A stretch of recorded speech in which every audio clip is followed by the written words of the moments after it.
Hey everybody, Brett from AstartesGaming here, back with a little progress report slash update for Arma 3 stuff that I've got going on.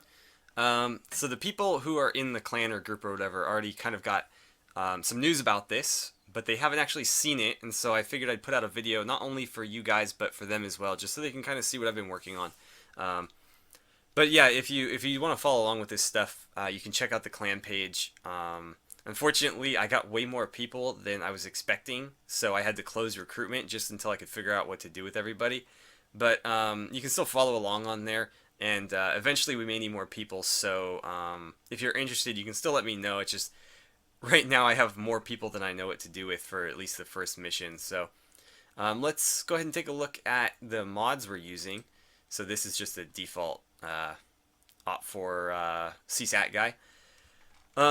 The first weapon mod we're using, and the quality of the weapons aren't necessarily the highest. Not to say that there's anything wrong with them, but the mod's called Sarani Rearmed 2, and the reason we chose it is because it's got a good diversity of weapons in it. It's got a lot of these AK variants. So we've got the AK-74s and the AK-74U, the AK-74S, which is a nice little I don't know that it's a submachine gun, but a nice little carbine AK variant, and it's got some G36s as well. Some older M16 models, some M4s, M4A1s, and let's see, what else did it add? Oh, this Mark 12, and some MP5s too. So good old MP5s in there. The PKM for the enemy machine gunners, of course, and a Dragunov for the enemy snipers. It's also got a scope for it too. And I think that's about it. It also adds some launchers, which is really the main reason why we chose it, aside from obviously the AKs, but there's several other mods that have those. But this has a pretty good diversity of launchers too. It's got Stingers, M136s, let's see, that's vanilla. RPG-7s, which are very important, especially for insurgent armies. And the Strela. The Strela doesn't work, so I'm not going to click it. It crashes my game when I do. I'll probably need to go into the mod script and remove that, just so nobody else accidentally runs into it. And then, as you may have noticed as I was scrolling down here, we've got these M4s that are very cool looking. This is R-Hard Mark 18. I almost said 16. Very, very cool special forces type weapons. They look really, really cool. They've got a bunch of PMAG stuff on them. They come in several different variants. So you can see this has the angled foregrip, AFG. This is just clean rails, but it's got a different colored mag. This is the AFG in full desert. Again, clean rails, foregrip, foregrip with the desert camo on it, and then we've got some under barrel mounted grenade launchers as well, with and without foregrips. And that's for the M4s. There's also Mark 18s, as you would expect from a mod that has that in the title, which is basically just a shorter barrel M4, but it's got the same options, all kinds of different foregrips, both black and desert camo. I thought there was also one with a 203, but maybe not. And then, let's see, is there anything else? Oh, right, so we've got Robert Hammer's pistol pack, which is probably my favorite pistol pack out there, and I would definitely argue one of the best. Let's see if he'll pull. No, he won't, so we won't really be able to see them, but it's got several pistols in several different camos. All the staples, M9s, Desert Eagles, modern Desert Eagles with rail systems, FN57s, which I absolutely love, FNP45 tacticals in tan and black, Glock 17s, 18s, and 19s. The 18 can go full auto, which is a lot of fun. A bunch of other random stuff too, Kimber, Desert Warrior, and Night Warriors. I think there's a Scorpion in here somewhere as well. You got Makarov pistols, Uzis, SIG P226s, Smith & Wesson 659s, a bunch of revolvers, and oh, good old USP there. There's that Scorpion. But yeah, so a pretty good variety of pistols. You also have under barrel mounted flashlights as well, which is really cool. suppressors. Some guns have multiple suppressors that they can use. Just a really great pistol pack if you want a good diversity of pistols in your game. And I think that's about it for weapons. You can see by his backpack we are using Task Force Arrowhead radio. We probably won't be using many of the long-range radios, but we will definitely be making use of the short-range radios and the TeamSpeak integration. Uniforms that we're going to be using is pretty much all me. Not a whole lot's changed from what I showed you guys last time. I've added, some other models in. I'm still going to go back and change some stuff here, but I'll probably be adding at least these 4 options for every single one, as well as maybe some different colored, like solid colored shirts, as I mentioned before. So like your OD and gray shirts to go with the camo pants and stuff. We've still got ACU, AOR1. Still looks too dark to me, but in game it looks a little bit better with the natural lighting. It looks a lot more subdued than it does here. AOR2, Desert Night, digital multicam, which I'm still not in love with. I thought it looked really cool in the texture sample I had, but on the uniforms it's just not that great. In game though, it's actually pretty effective. I was surprised at how well it worked. Good old M81. Rolled up sleeves, undershirt, multicam. Still not happy with the multicam. I haven't really bothered touching it lately though. I've been more concerned about other stuff that I'll show you in just a second. And then we've got those guys that we had before. One thing I did add, and I was going to try to do this custom, but it didn't work out very well. So I just ended up sort of adding in new texture files to it and leaving the default mod. But that's these coveralls for the pilot uniforms. The default one that came in the mod is sort of like this tannish pink color. I opted for more of like a sage green. This is a little bit more saturated than it looked on my other computer, but in game it looks just fine. But yeah, you got the, let's see if we can see it, the mechanics gloves there. And so this will be the pilot uniform, as well as, the heli crew and stuff. These don't do anything. And then I was trying to get some Under Armour looking underwear into the game as well. There's a logo on the chest there. This one needs to get either removed or shrunken down significantly. But yeah, I wanted all of the, let's go back up here. I wanted all of the t-shirt variants to have that Under Armour, heather gray shirt instead. I've been having a hell of a time getting it to work though, so whether or not that's actually going to happen, I don't know. But I've got the textures done, and I just need to tweak them. So what else do we got? You guys have already seen all the different vests. That's, I think, just a placeholder. Yeah, just a placeholder.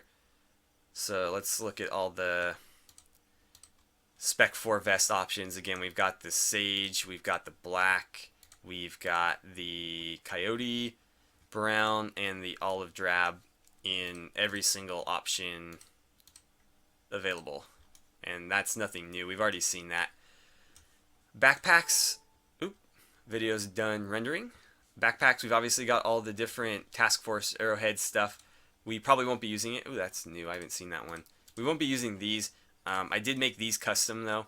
The models are from the 75th Ranger Regiment mod, but I went ahead and made matching ones for all our different vest colors. So there's the Sage one to go with the Sage vest, and I did modify the capacity and stuff a little bit more just to reflect the relative size of it. They were a little bit small because they're pretty comparable in size to this one here, and the carry capacity was significantly lower. So I bumped it up just a bit and made the pack a little bit heavier. But yeah, so into the helmets and stuff. Let's see here. We are all the way down there. We've got the different OpScore helmets in all 4 colors again. So this is just the standard in black. Got goggles up on top, goggles on, that's new. That was a pain in the ass to get working. Some models don't have hidden selections, and if you don't mod Arma 3, you don't know what I'm talking about. But if you watch my tutorial videos, you'll know that hidden selections are how you put the textures on the models. Some models like this particular one here, don't have them, and so you have to actually go into a hex editor and change the file paths manually, and it's very, very tedious. If you guys want me to, I'll do a tutorial on it, but it is an absolute pain in the ass. And so I got those working finally. And then we have the chamois ones here. I think that's how you pronounce that. But for some reason they're still not working. I need to go back and figure out why that particular texture doesn't want to show up. And then we've got the coyote ones as well. I can change the different goggle colors if I want, but I thought black looked decent on all of them, so I just left it black. But again, I've got those available for all four.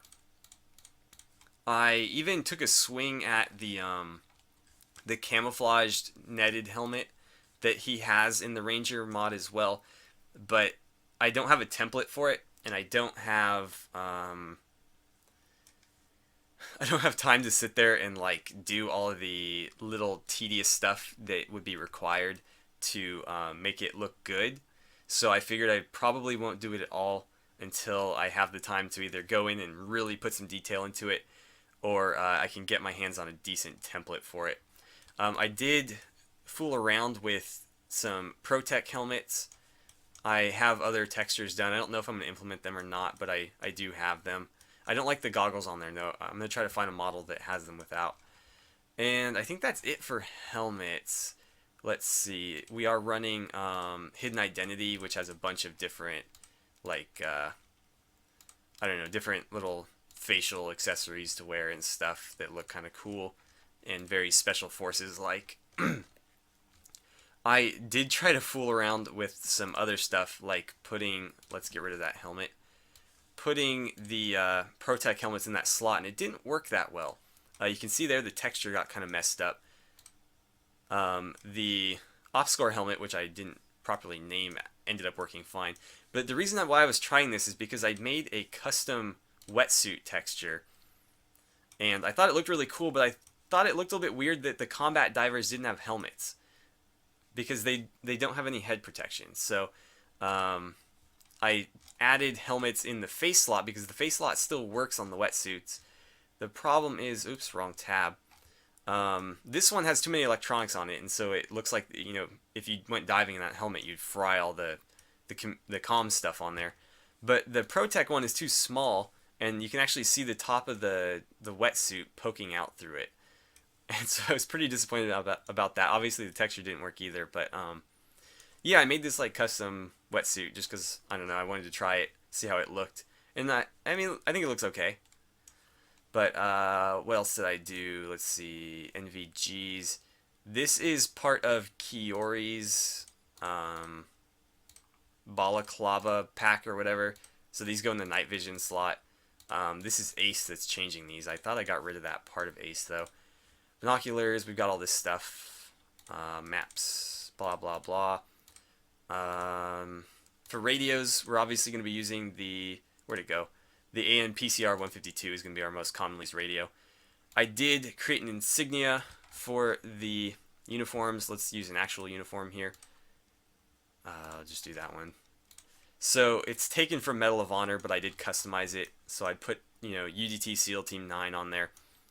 And I tried to make it as 3D looking as possible, but they won't let you use RV mats for patches, so I can't add a ton of detail to it. But I still think it looks pretty cool. And since we've got the IR flags on there, I stuck with black and white just to kind of make sure it worked with every uniform. So that's just kind of what I've been doing as far as uniforms go, but that's really just a real minor thing compared to what I've been working on. So let's go to the garage now. And, oh, that's a big ugly helicopter. Let's go look at some different helicopters. So I've got this UH-60M Blackhawk here in a custom Navy camo. Not 100% lore friendly, obviously, but I got it as close as I could. The problem is the textures on this guy get mirrored over to both sides, so if I put any writing on it, it shows up backwards on the other side. And you can actually see that with the little Navy thing I have here, so it says United States Navy. But if you look at the other side, it's actually reversed, and so you can't read it. I mean, you can read it, but it's obviously not correct. So I was careful to avoid any words or numbers other than like the 8, because 8's, you know, symmetrical, so it's still an 8 on that side. But if it were like a, you know, a 9 or something, it would be backwards.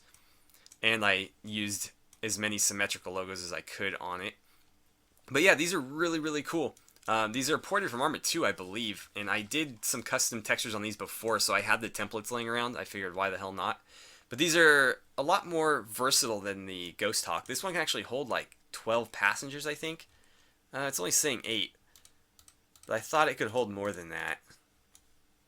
Yeah, not all the seats are being used, unfortunately, but you can see there's actually 3 rows, and you can sit in this frontmost row. For some reason, that's the only one being filled.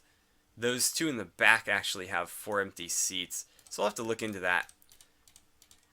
But then obviously you've got, oh, that's why, cargo gunners. Okay, so it can seat 12. Those guys can actually fire out of the helicopter, though. That's what it is. So yeah, full 12 with the 4 on either side, or sorry, the 2 on either side being able to fire out, plus the gunners. So this thing can really hold a lot of people, a lot more than the Ghost Hawk. And then we have the UH-60M Blackhawk SOF. This is the Special Forces variant. You can see here that these guys are actually sitting on the sides, so for like naval deployment, jumping out of the helicopter into the water and stuff, this would be the one to use. These guys can all shoot. What is that, like 4 or 5 in the middle can't. But this thing can still hold like 8 people. So pretty good cargo capacity, same as the Ghost Hawk, which is, for those of you who don't know, it's the default like NATO helicopter, this guy. Although this thing is huge looking. These are a lot smaller by comparison. Although no, it's zooming in, so it's actually, let's see if we can get a better comparison. It keeps zooming in and out. I think they're roughly the same size. But yeah, so you've got the 4 guys there, plus the cargo gunners that can shoot out. And so you can still hold 8 here. Way more firepower than the Ghost Hawk, though, because you can put like 2 machine gunners on each side of this to, you know, just rain hell down on people, plus the miniguns. They fly really, really well. I was actually impressed with how well it flew. And I don't know if I want to do any more visual customization on it, but I might do some small tweaks. They do look a little bit plain, but Navy helicopters look kind of plain. They're gray. They say like Navy here, and they have like a designation number. Again, I steered clear of numbers because they didn't mirror very well. But I might do like a custom, like really cool looking one. For I don't know. We'll explain it away as like maybe an experimental camouflage or something. But I might do a really cool looking one just to kind of play with it and see what I can do. Maybe I'll put like a shark mouth on the bottom of this or something, just to kind of go with our logo. But yeah, that's what I've been working on for the most part. This is fully implemented, so everything works. If we wanted to, we can jump in and fly it. No camouflage or components or anything, but yeah, it fully works. Let's actually, we can't try it. Why can't I try it? Oh, I need to actually be in this, maybe? I don't know. I don't know why I can't try it. Let's walk over there and find out. So yeah, let's hop in here real quick. So we'll push him out, and you can see in first person we've got our gun lowered. We can raise it, we can shoot out, and if we go to third person, it brings us to the other side, but if we swing around, you can actually see our guy in there. So that's pretty cool, at least I think so. I would like to, if I can, oh, I've got my 5.7, let's pull that out. I love this gun. It does a ton of damage for a pistol. Because the 5.7 uses a larger round, that's why the 5.7 is actually the ammo designation. It uses a bigger round than like a 9mm or a 45. So, yeah. The cargo door function unfortunately doesn't work. I don't know if it was an error in the old script or in me copying it over. But yeah, it unfortunately doesn't work. Not that you would want to close the door with your legs hanging out. But yeah, so let's hop out real quick. I would like to, God, buggy mess with my ugly looking helmet there. I would like to get these sling load compatible, and what else? Mostly sling load compatible, just so that we can carry some like submersibles and assault boats and stuff, and do some naval assaults that way. Let's put a rocket through there. Did that go through? Ooh, I busted my eardrums. I think that went through. Yeah, it hit him on the other side there. But, yeah, I'd like to get these sling load compatible so that we can carry some, like, boats and stuff into the water and then deploy to them from these, you know, we can hop out in our wetsuits or whatever off of those into the water and do some scuba stuff, do some real Navy SEAL type stuff, and use some of the watercraft in the game. So that's everything I've been working on and what I've got planned so far. I might do some other vehicles. I might retexture the Little Bird. I don't know yet, but that's all for today, guys. So as always, thank you for watching. Don't forget to like and subscribe if you haven't already. Please feel free to share my videos however you guys see fit. Check out our clan page at sealteam9.clanpages.com. And I'll see you guys back here for the next update.